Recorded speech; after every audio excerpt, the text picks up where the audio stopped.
Hey, everybody. Welcome to the Forward Podcast this week. What else do you got for us? You're up. Hello. Merry Christmas, everybody. We're Merry Christmas. yeah, we're going to go ahead and start. We're now in the middle of October, and I think it would be appropriate if we just started saying Merry Christmas. The middle of October. Hello?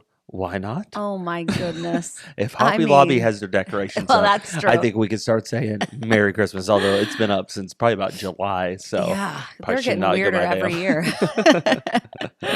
Hope everyone has had a fantastic week. And as we do head into these now fall months, we want to help you be encouraged. And this podcast is meant to just have you learn, but then also laugh as well. Because I know many of you, if you're like my wife, we start heading into these very short days.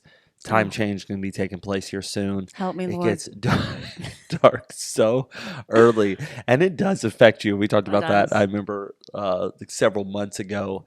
Just it gets dark, and Carrie's like, ah. So if you're like my wife, we want to try to encourage you as we head into these fall months. In fact, it was a personal goal of mine this fall to not talk about the darkness. Oh, really? Yeah. I don't know if you've noticed, but I haven't mentioned it At that all. much. And it's because I felt Not that I haven't mentioned it. I just haven't mentioned it that much. Oh, well, you got to cut back. I mean, you can't just go Right. cold turkey. I mean, that's a topic I'm just passionate about, how difficult it is to be functional in the dark when it's dark at 5 o'clock. It just goes against my nature so strongly. But I have really tried this year not to annoy people with my complaining about it, because it's I mean, you can't change it. What am I going to do? No, you can't change it. No, That's for so sure. I've been trying. I've worked on myself in that area. I'm so proud of I you. know. This is, baby steps. Yeah, well, Baby that was a big step for me.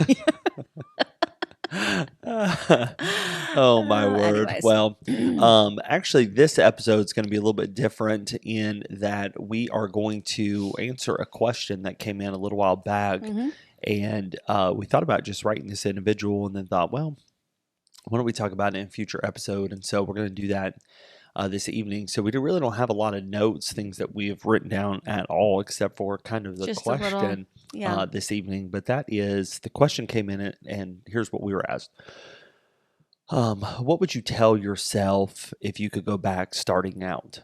And I'm sure this was kind of posed in a way we were talking more about ministry during those episodes. And so the dialogue would lean into what would you tell yourself just starting out, probably in ministry. But tonight, we're going to change it up a little bit, talk about maybe ministry, Carrie, marriage, relationships. And even maybe a little parenting, just kind of any big life moment starting out. I mean, you could even apply it to like a new career. What else? Keep going. That's You're all. doing good. You're taking my place of like Naming all the categories. marriage and ministry and relationships. I didn't and alliterate, jobs you did not. You're not a Baptist pastor there, woman. I could be.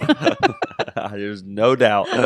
There is no doubt. So why don't we start out, Gary, and just talk about, okay, so we have known each other now. We officially met in 2024, or excuse me, 2004. 2024. I'm like, 2004. yeah, 20 years. Wow, so we've known each other now for 20 20 years. So if we could go back, think to those early days, we were married in 2006. So let's talk about you as a married. Let's not. You're going back now 20 years. You're going Yeah. to be. Were you 22 when we got married? I was, yes. 22. Yeah. So you are 22 again. This young woman, no kids. What would you kind of tell yourself? Like you're looking at it, you're like, look, here's what you're going to need to know, girl. You're going to live the next 18 years with this man. Gosh. How long is this podcast allowed to be? Okay. Going to be like 3 hours? Let me go first. Here's what I would tell him. Dude, run. Don't do this. And I wouldn't blame you. Can you imagine if you could have seen into the future? Like if you could have seen to like July of 2015, right after the twins were born. Oh my And word. I'm covered up in babies on the couch and basically sleep downstairs every No, night. I would have looked at myself, my fat little chubby self, and like, dude, what happened to you? What is wrong with you? Well, I would think the 5 kids would have been a clue. That's I what didn't happened have to them. I think my mic's too loud. Keep talking. Let me turn this down for a second. We're getting worked up here. Oh, 20 years. My goodness, how time flies. I think probably I would have, and one thing I've learned, which you have taught me, and I love this because it's something that you really opened my eyes to. And I don't think that I would have known this had I been married to anybody but you. And I think it's something God really like probably prompted you to fix in me. And like, I mean, that kind of Okay, well, sounds like say it. extreme, What is it? You but got me stringing along. You're like, and then say it. I think starting out in marriage and ministry, I would have spoken to myself in a kinder way.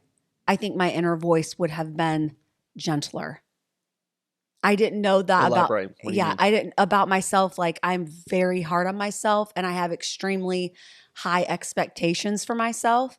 And so after a while, I realized that I had been living for many years, um, holding myself to standards that no one else was holding me to. Yeah. You, our church members, my friends, my family, and through being married to you and having many, many conversations and frustrations, it eventually dawned on me. And because I mean, you were very consistent in telling me like you're overthinking this, you're expecting too much out of yourself, you're doing a good job, and you really encouraged me and grew me as a person to now like my inner voice for the first time in the last couple of years is a kind voice.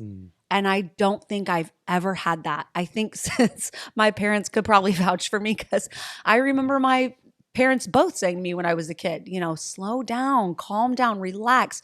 Because if I started to do something, I just went so hard at it and just got so frustrated if it wasn't perfect. And, I know they, bless their hearts, they tried, but I don't think anyone really could have gotten through to me the way you did. And of course, through you just walking with the Lord and knowing the things to say right at the perfect moments. Right. And yeah, I think 20 years ago, I would have just started out saying, listen to him all the way, believe what he tells you. Wow. And that's really helped me even in a spiritual way to connect. And this kind of got deep fast. Sorry, but it's true. I think even in a spiritual way, like to believe what God says about me, and that I don't have to be perfect all the time and I can rest in his love. And that even when I do mess up, he loves me the same. And I think just kind of God has used you in that way to grow me as a person and to have an inner voice that is, gentle and kind. We are kind of brought up. Some of us, if you grew up in a circle maybe similar to Carrie and I, trying to. Was that your straw? Sorry, I really wanted the last of my drink. Well, I guess so. My bad. It's like, anyways, living up to everyone else's expectation, and that's a very hard way to live, very difficult. But I love how you said that sometimes we are ourselves our hardest critic. We are. We can be very critical of ourselves, Yeah. and I still know people who are built like you and I that. They're just hard on themselves. They don't live up to their own expectations of where they think they should be in life or in their marriage or financially, and it can really hurt at times. But I love that you talk about just put on the mind of Christ and looking at ourselves through the lens of Jesus Christ, who loves us and we're wonderfully and perfectly made, and he made us with the personalities that we have, and he made us to be who we are. And so I really love that. So that's kind of one thing that you would tell yourself. Absolutely. I mean, even just the spiritual conditioning that we received as children, so much about God's judgment and all your righteousness is as filthy rags, and those things are true. But I don't think that it was properly balanced, where I've really had in the last several years, I've really learned of God's love, like just that he loves me. Like, and that's an amazing thing. And I do think it was because of our partnership as husband and wife that so many times I was looking at myself as unlovable and I'm not good enough and I'm not keeping up and I'm not doing enough. And just our spiritual journey together and how you encouraged me as a person and as a husband. Yeah, I think God has just used it to show me himself, which is a really, really cool thing. That's a neat thing to be I able to love say it. about anyone, but Yeah, especially care. about your life's partner, So cool. you know? Yeah. What So about cool. you? So I would probably say in marriage, if I could see this little um, Thomas Shepherd, I would probably tell him immediately, spend more time with the family when they're young. Because Mm, I had to learn a very hard lesson in life. We had gone through some things at the first church we were at, and I kind of came into the pastorate fairly quickly. I yeah, you think did. quicker than I wanted, and I remember getting some advice from an older pastor by the name of Wayne Holder, passed away this past year, and Loved him. yeah, he was just such a mentor in my life, and we Hmm. met each and every week, and he was giving me some advice and just said, "Look, Thomas, just do your job, just be who you are, do your job." And so I came into the ministry quickly, or the pastorate fairly quickly, and for a little while, I kind of lost, I feel like, who I was as a dad, as a husband, as a leader. We had just had Tommy, Mm, and man, it was like every waking moment was ministry people, ministry people preaching. And I couldn't develop sermons as quickly as I can today, and right. just so nervous, going from straight from a youth pastor in. And so I remember some frank conversations we eventually had to have Yeah. about, hey, we're still here. Like Tommy and I, we're here too. Like we Mm, need time too. mm, And I remember that I was so hurt by that, that I was hurting my family, putting ministry first. But I thought, if I don't do this, nobody's going to do it, and the church is just going to fall apart. And I had to realize the Lord taught me. Yeah, I yeah. didn't die for the church; it's His church. I'm just, thank the Lord, I was able to be used in the way that I was. And Mm, so I think I would go back and just tell that younger person, no matter what comes, take care of your family, spend that time. And I don't mm. feel like it's wasted time. And I learned quickly, which was You did. wonderful, You because did.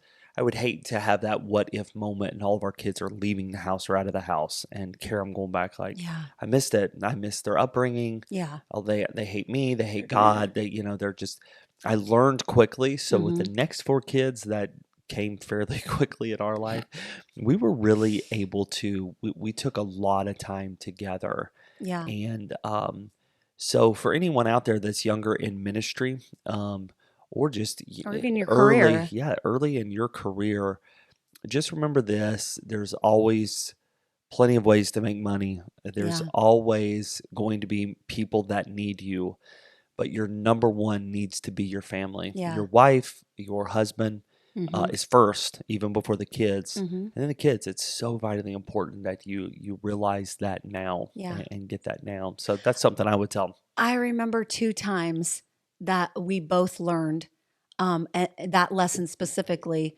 And the first one was, do you remember? I think Tommy was just a baby, and we were sitting in the church parking lot, and we were both crying.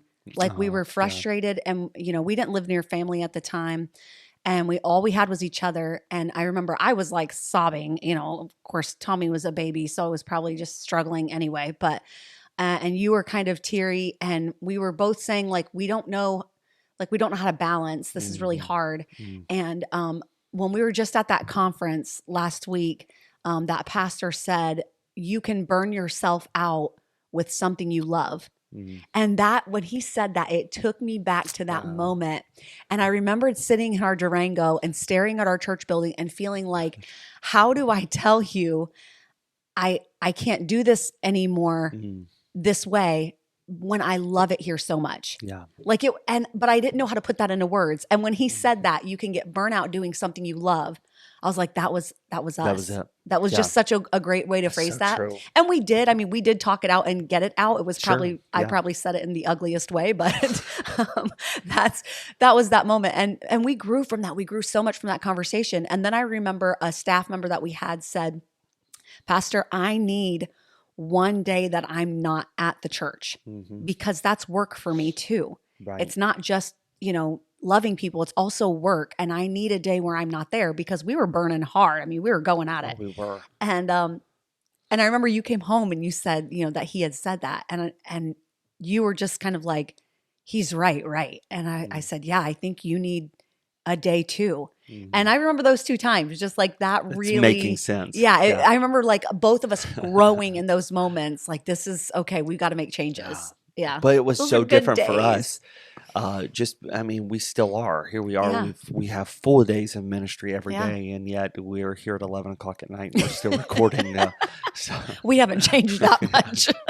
here's what I'm going to tell that 23-year-old Thomas Shepard. I'm going to say, dude, there's this thing going to come out. They're going to be called I knew podcast. you were going to say, Don't do start it. Just don't. Forget it. Man. I know. Oh, my word. Well, hey, what about ministry? What would you tell a younger Carrie now that you've lived through 20 years of your whole life has been in ministry? I mean, seriously, your whole life. But kind of go back. What would you do? What would you tell a younger person about yourself in ministry? I think something that just holds true and always has, and not to like completely copy my parents and grandparents and my great grandparents. I come from a long line of ministry people, but we just had such a good line of like, they made everything fun. And this doesn't even specifically apply to ministry. It can be anything really, your job, your family.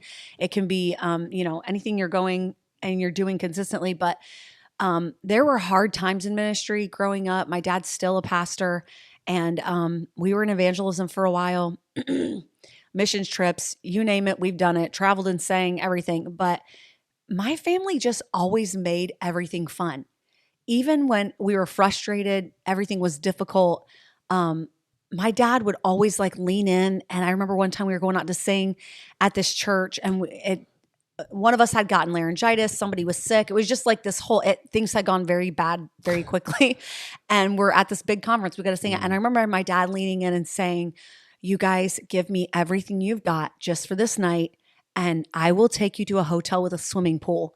And of course, I mean, that was like everything to us because we never got to swim anywhere. And so we did. We gave it our all, and Dad took us to a hotel, and we swam and swam and swam. And it was just like the best memory. Our family, he rewarded us. He gave us, he paid us all for singing. He was like, you put the work in, you did it your best. And he gave us all a cut of the love offering.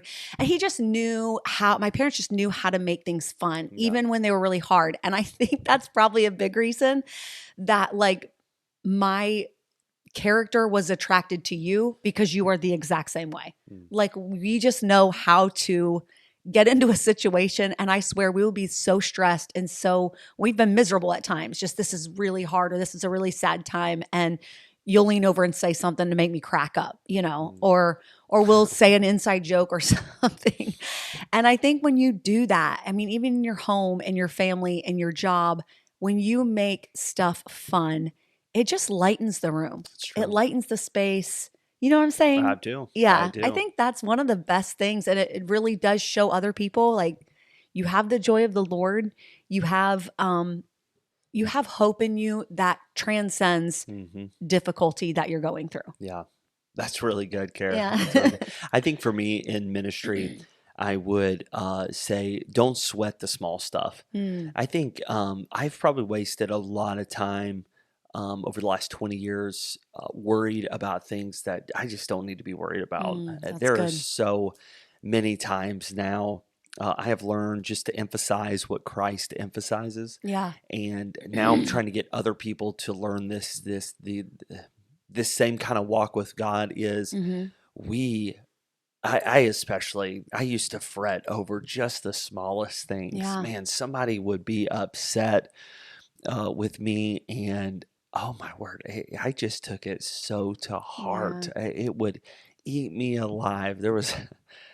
She turned out to be such a sweet lady, and I'm sure we'd have a great relationship now. But when I became pastor early, I was 26 years old. This is the one lady I didn't have a great relationship with, and man, she would write me these emails, and I'm telling you, I'd read these emails and just be so torn up inside. If I could go back, I would tell a younger person, like, listen, man, you're gonna get.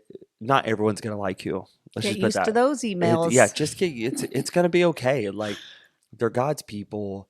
They love the Lord just like you do. I'm sure there's different preferences, but I think I would tell me at a younger age, just don't sweat the small stuff. Like Yeah. it's gonna be okay. Like worrying about it didn't do anything anyways. It didn't help the situation at all. Hmm. Sleepless nights and getting up and walking, our property and going down to the church office in the middle of the night.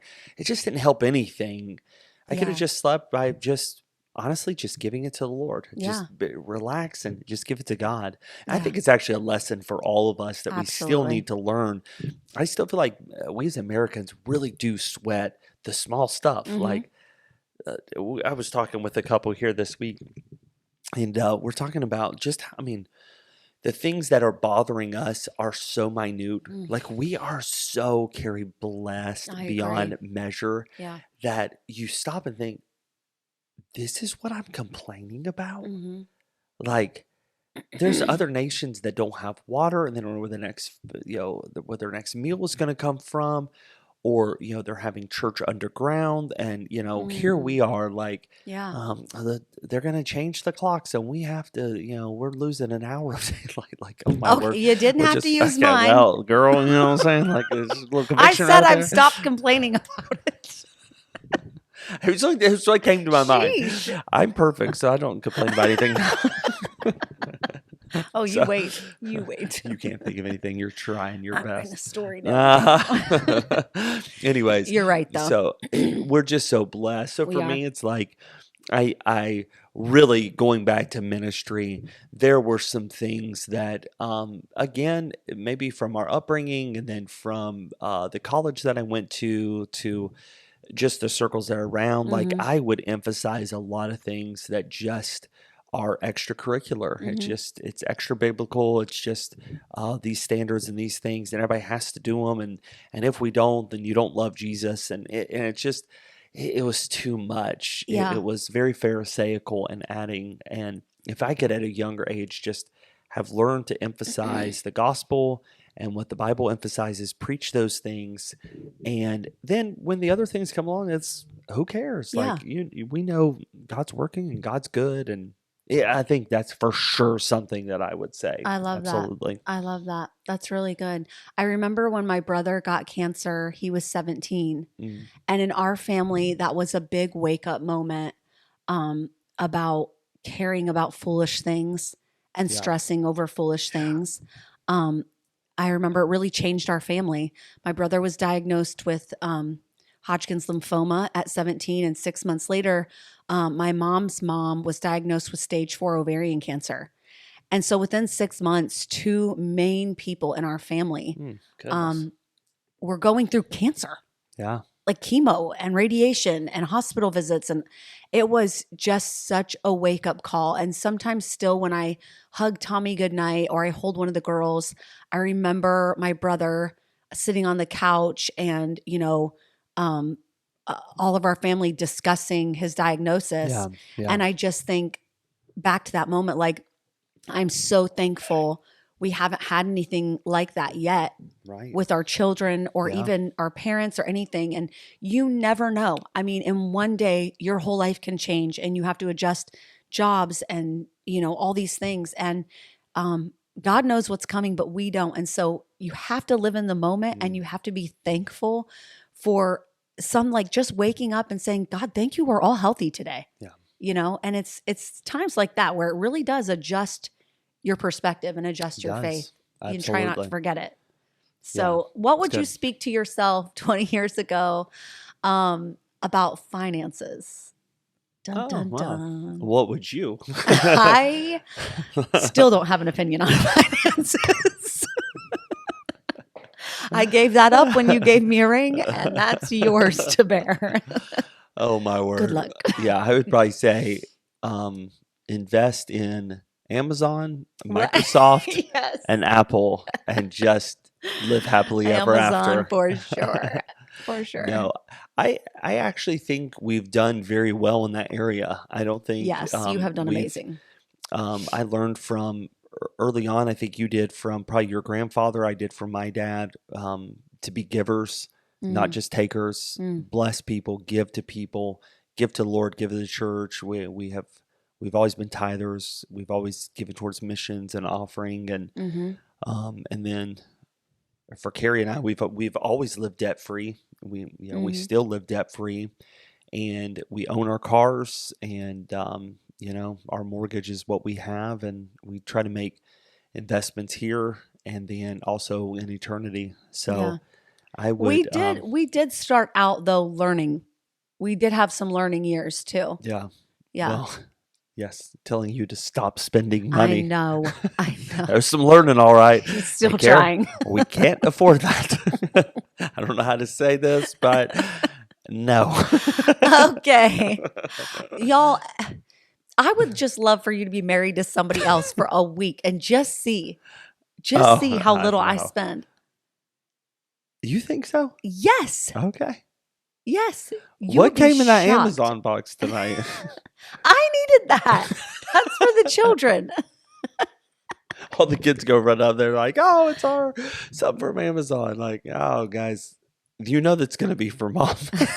No, why do they even try anymore? It's actually for them. It's like it makes like what is it? I'm looking at it. It makes like the Starbucks egg bites. Oh, Because egg the bite kids maker. love those, cool. but they're a pain to make if you don't have the little machine. I don't even know what it's called. It's just called an egg bite maker. It is. Yeah, I'm looking at it. So you'll make the. Yes, because I am tired of them eating bad breakfast. They need protein Amen. and healthy food. So hopefully that will help. Lucky Charms is healthy. Huh? Oh my word. I'm just kidding. I would go back and tell myself 20 years ago, you are never going to win the buying sugary cereals argument with Carrie Shepherd. No. So don't even try. Like, It's give terrible. up. It's over. It's done. Like, It's terrible for you. You It's have the been like this worst. for. Everybody's coming out against Kellogg's. Did you see that here recently? Like, everybody's mad at Kellogg's for some reason. I don't even know. Oh, really? I saw it on. How did I miss that? I think it was Tamara or somebody posted it out. Anyways, I'm like, y'all are just now catching up. Carrie's been mad at Kellogg's. That's right. 18 years now. For a long time. Yeah.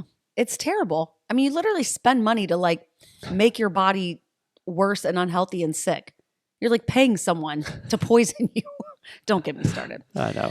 Anyways. All right. So what's up? Okay, Yeah. let me ask you this. What up, girl? Okay. What? It's like we're just having a conversation. Like, okay, so what's up? What's our day? just look at me like you just saw me for the first time. Like, what's up? Oh, there you are. We're on a podcast. What would you say about relationships? What would you go back and? Yeah. Oh, I love this one. I would tell myself, although I kind of did it anyways, so it's not really advice, but I would tell you, dear listener, this is what I did right. Follow This me. is what I tell myself. Your husband's going to do this wrong, so help him out with it. That's what you're going to say. No.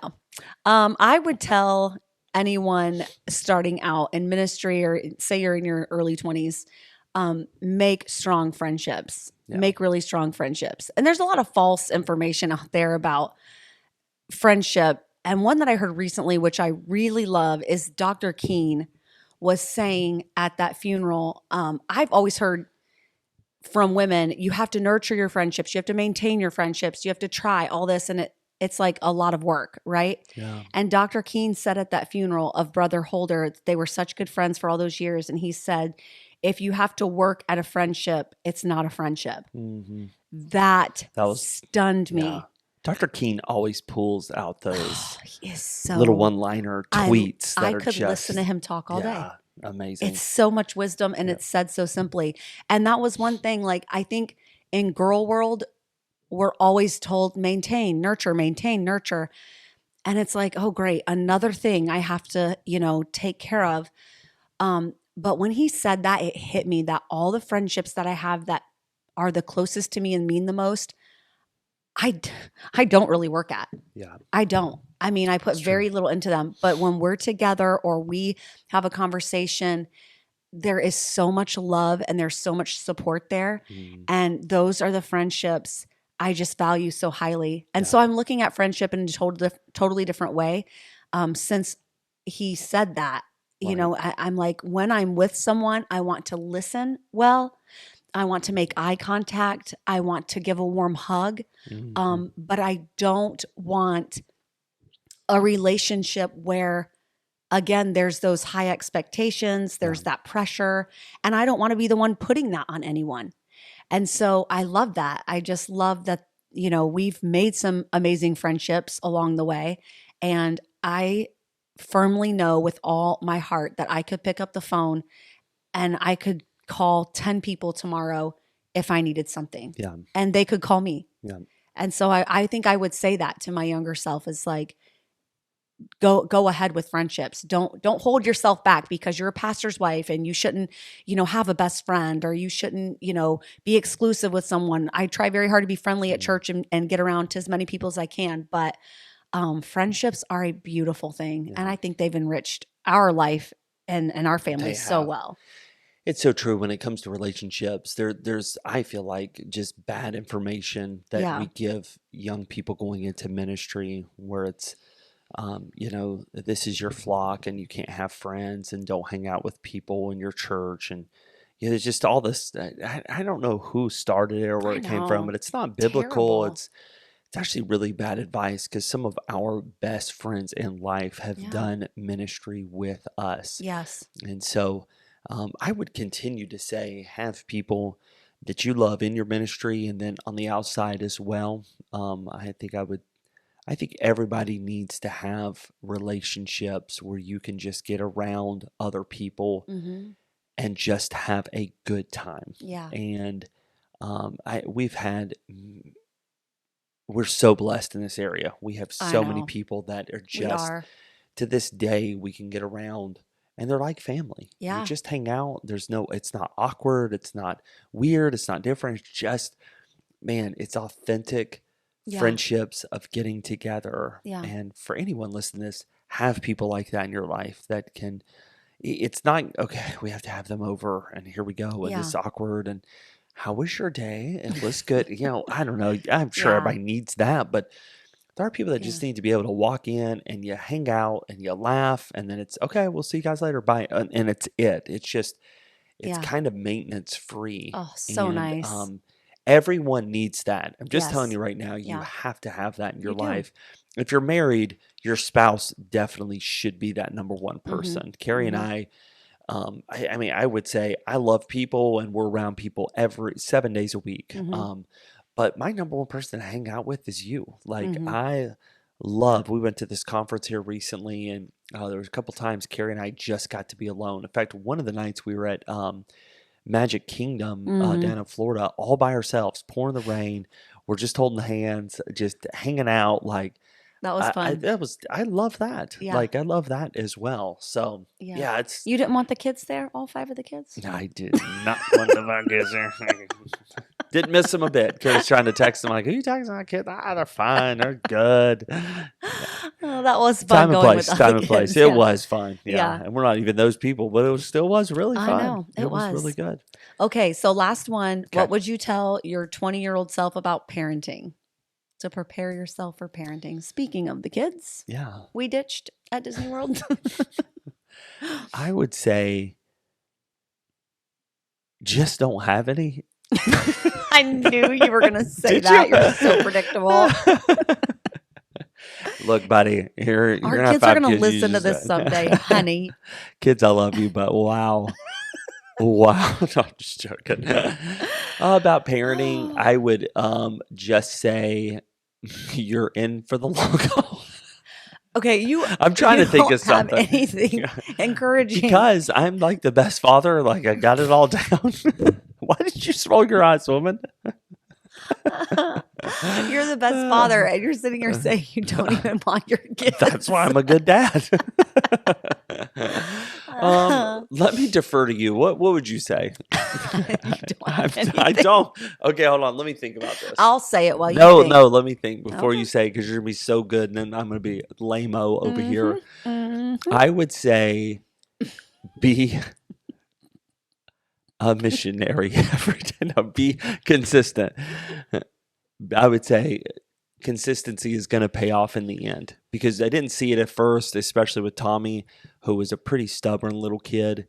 But now that I'm seeing him mold into this young man that he is, consistency really did pay off. And I remember there were several times we would talk with older adults like, oh my goodness, this is such a hard stage in this, and people like Bob and Luann Cook and Debbie Alexander, some of you who are a little bit ahead of us, were like, it's going to be okay, you just got to be consistent, you got to hang in there. And now that we're older and I see, wow, these kids have a heart for God, and for the most, they're kids, but they're pretty obedient and they love us. And I would just tell, look, be consistent, and one day you're going to see it's going to pay off. Just keep doing what you're doing. That's good.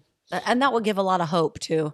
I mean, if lot you're, of hope, yeah, like, having your first kid, hang in there. Yeah. It's worth it. Yeah. Your mom, bless her. She tried so hard to tell us that.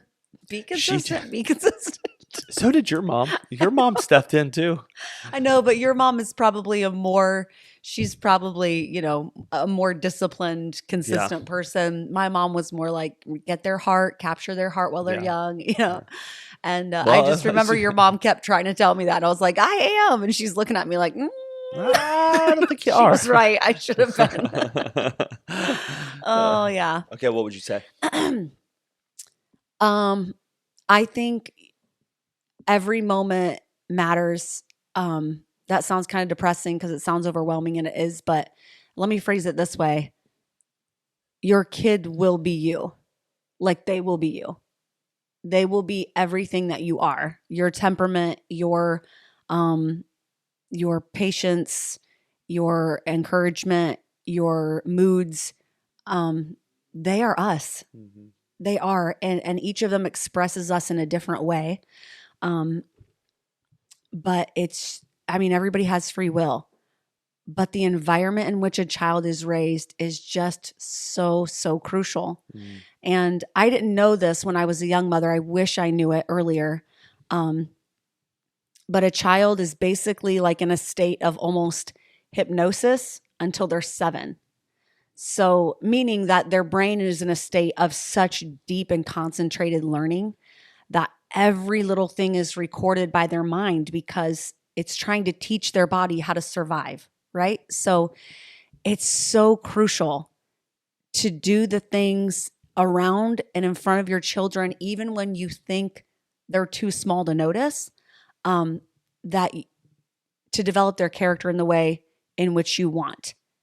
I remember driving with you in the car and we were talking about some things, and we just, our kids were babies. Like, we had just always talked in front of them because they couldn't even talk. But Tommy was getting that age where he could repeat things and whatever. And he repeated some stuff we had said, and we both looked at each other like, oh no. Yeah, exactly. We can't. And it was, it was just stuff that a kid shouldn't, be a part of. And from then on, we were very careful. Yeah. We were very careful. And even now with the kids, they're much older now, and they're exercising their free will, and they're doing and becoming things that I necessarily don't remember training them for. And I'll look at them and think, I should have tightened up a little bit in that area. And so we'll sit down and I'll try to do some, reverse corrections, like, hey, I know maybe I haven't always been perked in that area, but let's try to, let's both work on it together. Just the motto I live by: more is caught than taught. Mm-hmm. More is caught than taught. Like, they are watching more than they're learning from your words. Yeah, they're watching good. You. It's good. Yeah. It's awesome. Well, we've made it. Yeah. 18 years of marriage. We've known each other for 20 years. Yeah. Tommy's 15 years old. It's crazy. Great. Yeah. Yeah. It'd be interesting, and if Lord tarries another 20 years, to listen back to this podcast and be like, oh, what we have told ourselves when we were 40. Yeah, those little babies.